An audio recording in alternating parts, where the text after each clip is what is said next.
It's not okay. And it is not a point that you gloss over for anything else.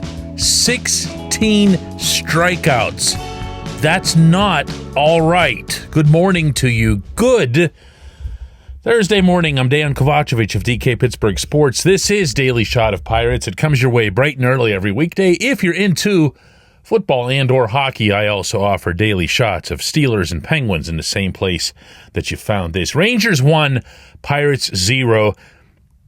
Texas walked it off in the ninth inning on a Wyatt Langford RBI single off David Bednar. Another L for Bednar. Another lousy ending for Bednar. Another loss for the team. And as so often can happen, and this is true of anything in life, the last bad thing that you see is what sears into your mind. Aha! Bednar blew it. Derek Shelton mismanaged the bullpen or whatever else here. This isn't to mount any kind of case backing Bednar or his usage of late. It is instead to make sure that the focus stays on where it needs to stay. Because if you've made it through 9 full offensive innings, it doesn't matter that you had 8 hits. It doesn't matter that you left 10 runners on base. It matters that you struck out 16 times, that you failed to put the ball in play 16 times. The mind boggles at what can happen by putting the ball into play 16 times. It could conceivably find grass somewhere, even if it's not, something that you stroked. It could result in an error. It could result in a runner advancing. It could result in a runner completing those final 90 feet on the base paths. As it is, it results in nothing. It's a zero-sum play. It's the ultimate zero-sum play in the sport. And I swear, if this is like some Stockholm Syndrome thing or whatever, but the sense I get from people who follow this franchise, even those who follow it most passionately, is that this is some sort of side note. Well, everybody's striking out now. No, they actually aren't. Not at this rate. The Pirates are 4th in the majors in strikeouts. They're 4th from last in OPS. Don't hand them excuses that they don't deserve. Don't talk about failure in the clutch. The reason they're failing with men on base is that they're just bad offensively. There's nothing else to it. The reason they can't string hits together is because they can't hit. And the reason that they can't hit, wait for it, is that they can't make contact sufficiently and often enough with the baseball. And within all of that, the reason that they can't do that, well, this one's twofold. One is that the general manager hasn't amassed enough talent. And 2, it's just not that important. In the Andy Haynes / Derek Shelton / Ben Cherington preferred offensive model, and I'm sorry, I'm no longer just rolling Haynes under this particular bus, because they're all on the same page with this. Everybody should be working to run up pitch counts. Everybody should be working to try to get walks. And they should do so even if it means having a 2-strike count, having people on the bases, having people in scoring position, having 2 outs. Doesn't matter. Always, always, always try to work that extra ball. They do it time and time and time again. They don't adjust. They don't shorten up. They don't try for the opposite field. Everything is all or nothing. And way more often than not, it's nothing. Listen to me here for a second, because we can get numb, all of us. I do it myself to this sort of thing. But a week ago, the Pirates were in San Diego and they struck out 29 times in back-to-back games, a 14 and a 15. And people were still talking about something else after those losses. They struck out 16 times yesterday in Arlington. 16 out of 27 outs came by way of strikeout. You know where that happens? That it's normal? I'm going to be literal here with you. Little league. But when the other team has a big kid, you know what I'm talking about.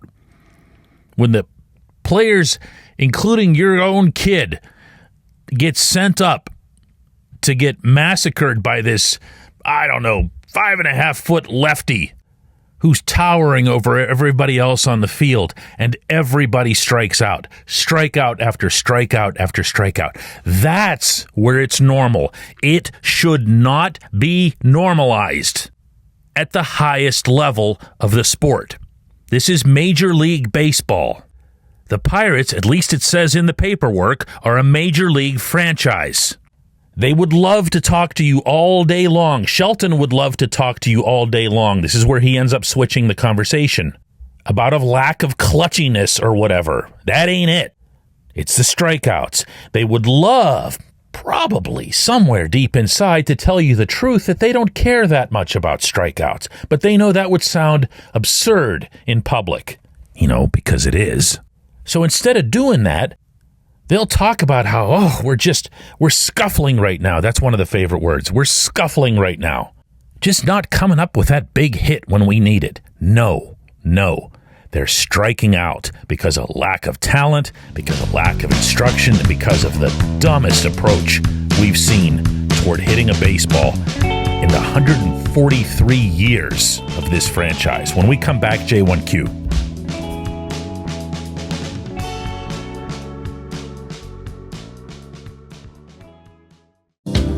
This portion of Daily Shot of Pirates is brought to you by our friends at North Shore Tavern, that's directly across Federal Street from PNC Park. It's home of Steak on a Stone, an eating experience, underscoring the word experience. The steak is brought to you partially cooked on an 800-degree stone, and you do the rest.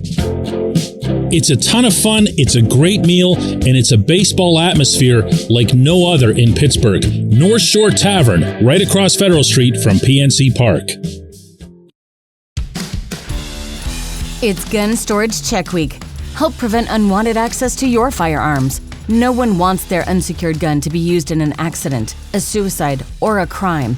Use lockboxes, safes, and locks to secure your firearms.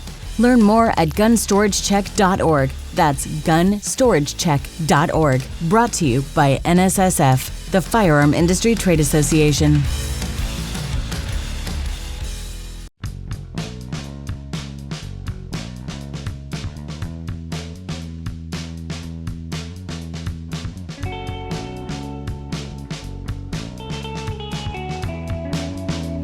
Today's J1Q comes from Mike in Dallas, who says, "Hi, DK. I'm a longtime subscriber to DK Pittsburgh Sports. I love the work that you and your team provide us. I was at Pirates games here in Texas.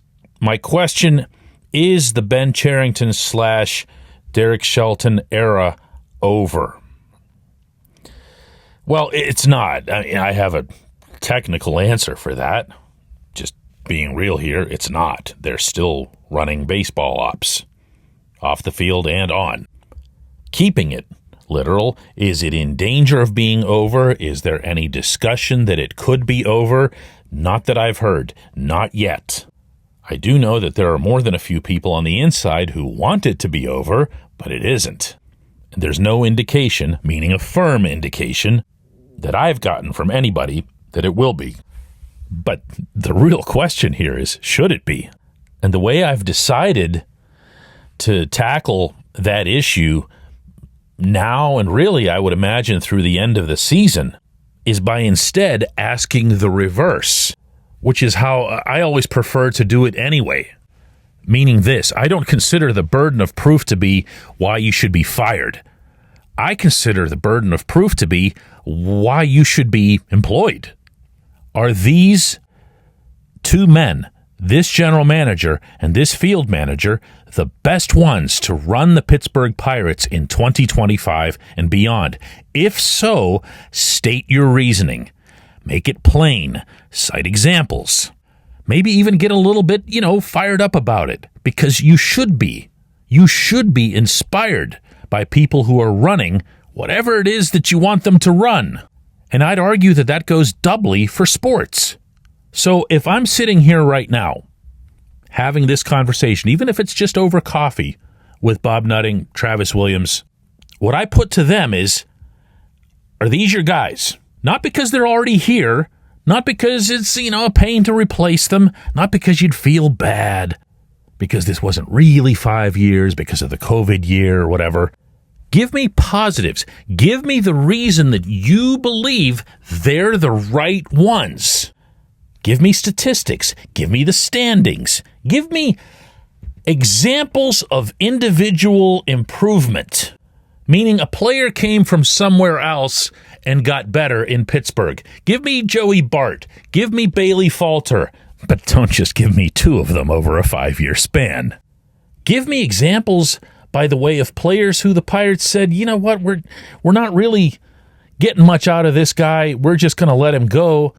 But then they go somewhere else and they don't get better. Not that you ever want to root against a Roansy Contreras, but you'd better show me in this conversation that Contreras didn't get better with the Angels, which, by the way, he really has. And do the same for a first-round pick like Quinn Priester. And do the same, by the way, for all of those veterans who were traded. All of that collective value that was sent out the door and now only has David Bednar to show for it. I'm not kidding. Look it up. All those players, the Starling Marte, Josh Bell, Adam Frazier, Joe Musgrove, Josh Bell, all of them. Put them all together, and they are now Bednar. Make that case. Make that case. Make it from a positive perspective. And good bleeping luck. I appreciate the question. I appreciate everybody listening to Daily Shot of Pirates. We're going to do another one of these tomorrow.